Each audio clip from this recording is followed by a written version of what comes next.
Hi, Nsubwanago, problem solved. Diasporan family, do you live abroad and have an errand that you want someone to carry out for you in Nigeria? What is it? What is it? Do you want someone to deliver food items to your family and friends? Do you need someone to run to your university to pick up a transcript for you? What is it? Do you want to buy land and want someone to inspect the land and confirm that it actually exists? Whatever errand you want can now be taken care of without any hassles. Introducing Help Me Waka. The reliable and trusted people of Help Me Waka will gladly run any errand for you in Nigeria. Go to their website, helpmewaka.com, and register. You will see a wide range of services that they offer. No more giving out money for one thing and someone will use the money for another thing. No more fear that the one that was supposed to buy food items for your loved ones has used the money to marry a second wife. It happens, it happens. Now, run to Help Me Waka, register and order. And the good people of Help Me Waka will take care of the rest. When you are checking out, use the promo code DOCTOR and they will give you a $5 discount. I asked them if they could take get Otaba, ground tobacco, and I gave it to my grandpa. And they said yes. And that was when I said, now them be the real deal.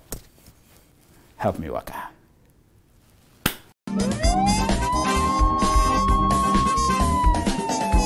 Hi, I have some great news from Sendwave.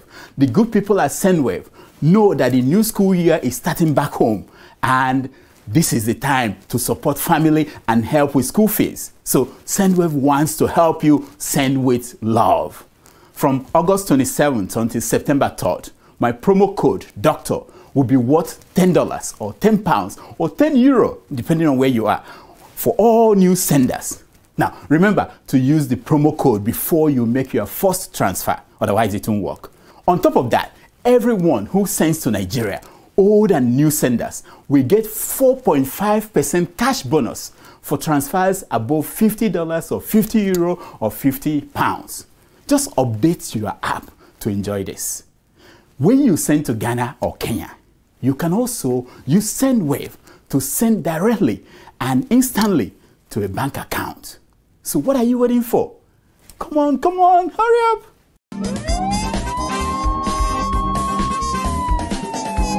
Introducing Dr. Jackery Damages. Woo! Welcome to a special edition of the show. My name is Dr. Damages. We are coming to you from the greatest city in the world, New York City. Yes. New York City is so great that we are now giving out free food to tens of thousands of New Yorkers each day. Wow. Yep, take a look.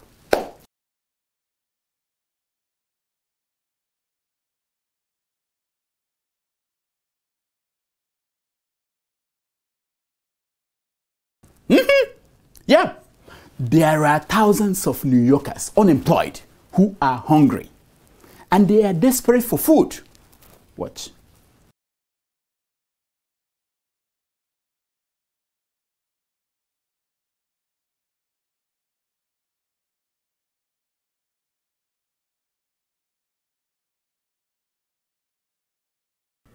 Yeah, things are serious. The line stretched for over a quarter of a mile. In kilometers, it's like going from Oshodi to Apapa in Lagos or from Parklands to Westlands in Nairobi. In Queens alone, one food bank that used to hand out food to 1,000 people in a week now gets over 10,000 people coming to beg for food. Things are tough. By some measures, people in Bamako, Mali, are happier than people in New York State, New York City. Yeah, hopefully we'll get to Bamako, Mali. But first, a sad story from Emene in Enugu, Nigeria. Last Sunday, Nigerian security agents stormed a venue in Enugu where mostly members of IPOB gather each Sunday. IPOB is the Indigenous People of Biafra. Look at the headline. Watch. As you can see, the road is blocked.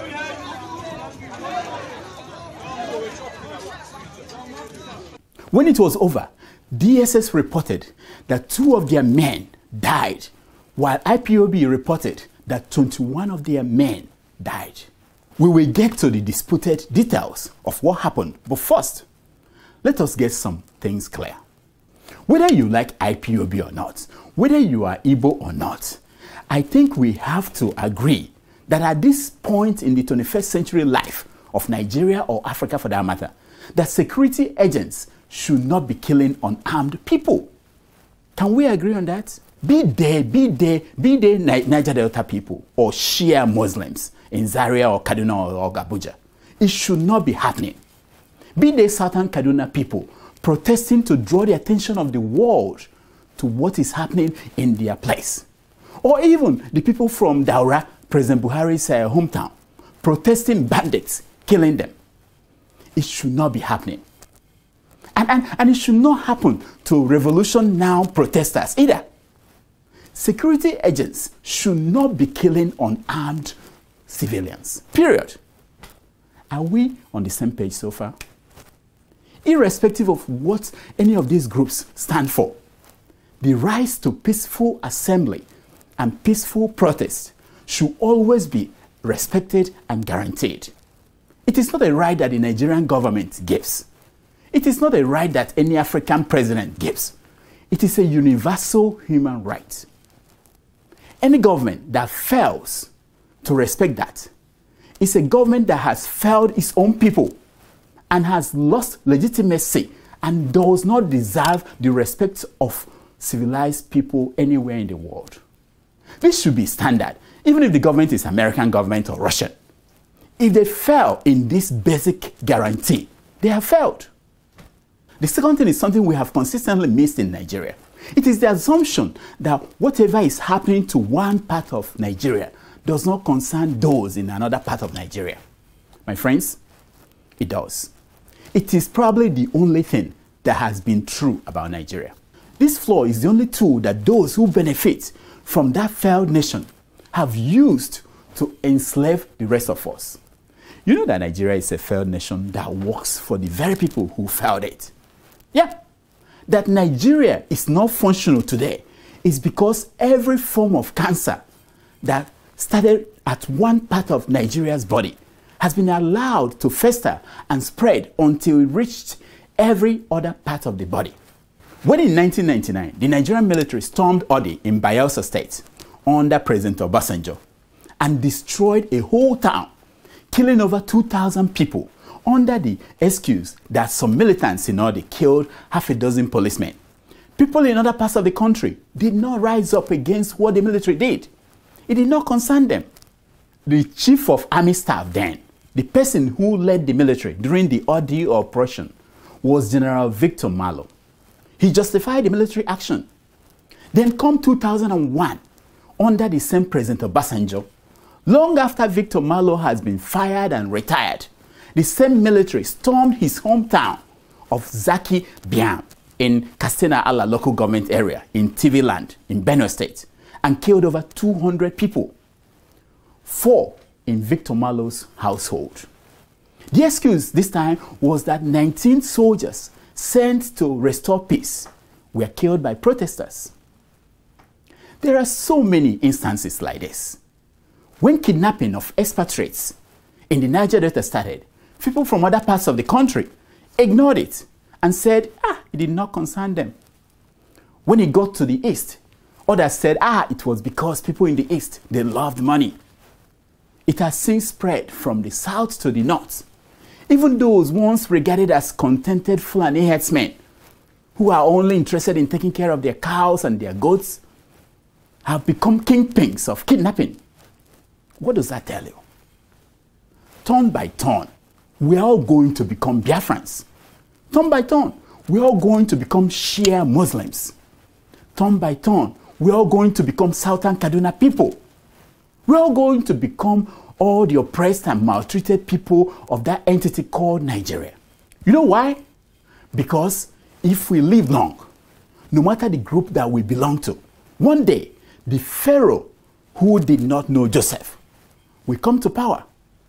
Yes, One day, as long as we maintain this unfair and inhumane structure, our position, our opinion will become the wrong one, the odd one, and the one that the majority does not like.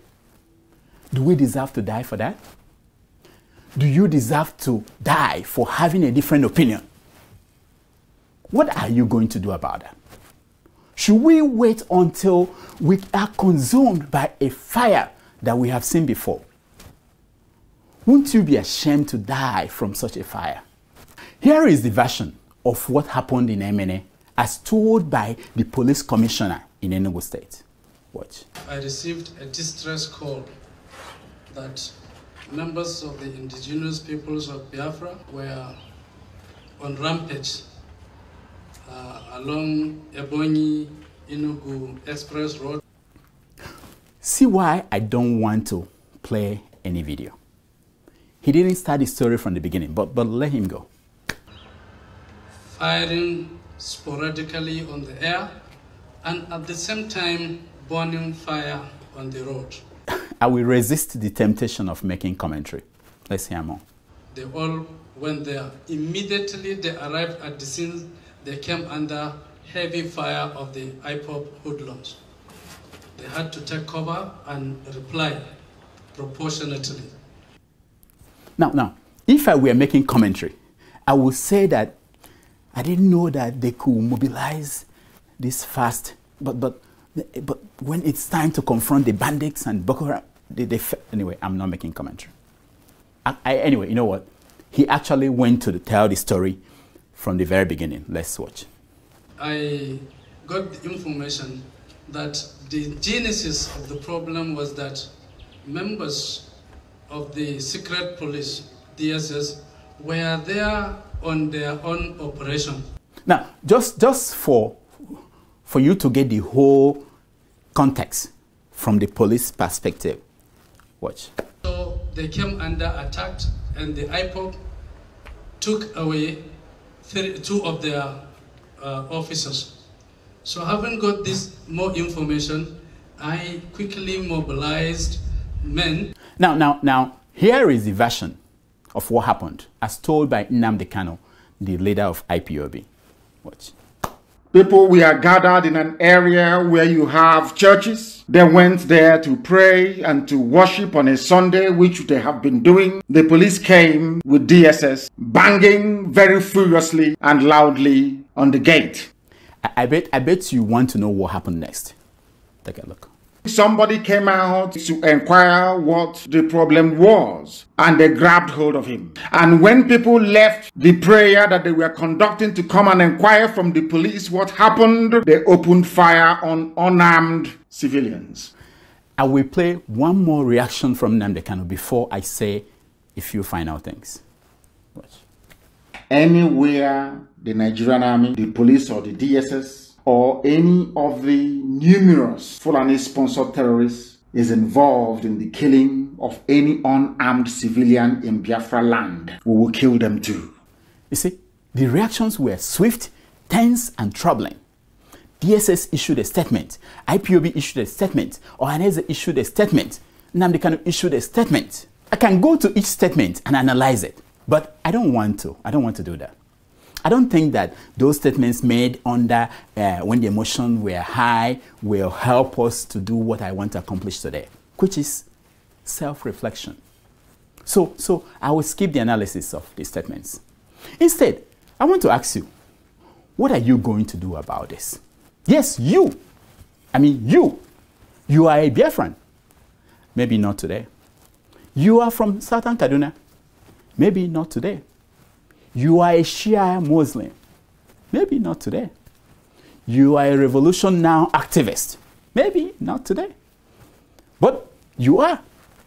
If you are not one of them today, you will become one of them tomorrow. But what are you going to do about this? What you do today will determine what happens to you tomorrow when it becomes your turn. Oh yeah, it will be your turn. But as to whether it's going to be your turn in the future, it will be. It will be your turn because Nigeria has refused to change. It will be your turn because we have refused to change Nigeria.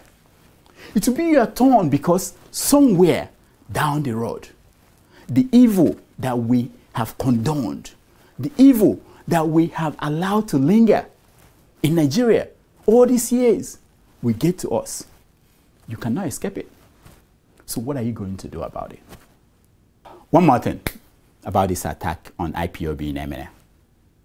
The news reports of the incident has been terrible. Look at some of the headlines.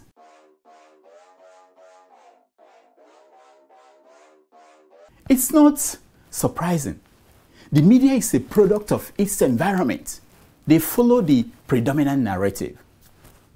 Look at the story as reported by Premium Times, one of Nigeria's best newspapers.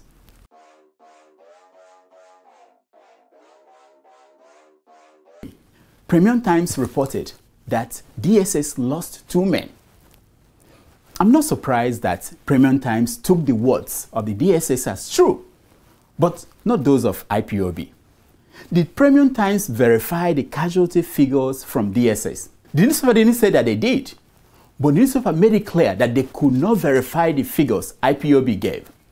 Could it be because DSS has always been truthful to Nigerians, while IPOB has always been exaggerating things? My friend, why are you winking when I said associated DSS with truth? Anyway, also Premium Times, the final paragraph of their story read like this. IPOB's leader, Nnamdi Kanu, fled Nigeria after he was granted bail following his trial for treason. Now, isn't Premium Times missing something important here? Did Nnamdi Kanu really flee Nigeria after he was granted bail? Didn't something else happen? A tiny something, you know? Something like security agents storming his father's house, you know? No? Yeah. That small attack where his dog, Jack, was killed. Remember? I mean, even if you don't believe the IPOB's casualty figures during that attack, at least we saw the picture of Nnamdi Kanu's dog lying dead. Didn't we? So something happened. Isn't that why and when he left Nigeria? Anyway, talking about people dying in these attacks, we have agreed that it should not be happening to begin with. It should not be happening, especially when the people often killed are poor kids. Not the children of the elite, not the children of lawyers, doctors, no, not the children of ministers. It should not be happening, if not for anything else, for the fact that the society that we abuse today will take its revenge on our children, as Peter B. used to say. It should not be happening, whether it is in Enugu or in Port Harcourt or in southern Kaduna or in Benue or in Daura. You may not be here when the revenge comes, but it's coming. Your children will see it. So the earlier we stop this madness, the better. Okay, that's it for me. That's it. I cannot go further anymore. I'm sorry, I can't talk about Mali today. I'm done. I'm done. You can follow us on Twitter at Dr. Damages. and on Instagram at Dr. Damages. and on Facebook at Dr. Damages. You can also support Dr. Damages by visiting patreon.com/Dr. Damages. Now, here's my concern for today. It's taken from page 419 of the book, There Was a Country by Chinua Achebe. And it says, our humanity is contingent on the humanity of our fellows. No person or group can be human alone. We rise above the animal together or not at all. Our concern today was brought to you by connecthouse.com. It is where you connect with others. Until next week, I'm Dr. Damages. I diagnose. You heal yourself. Woo! Thank you, thank you, thank you. Take care of each other and take care of yourself. Is that not what they say at NBC? Yeah. Thank you so much, and please subscribe. Thanks.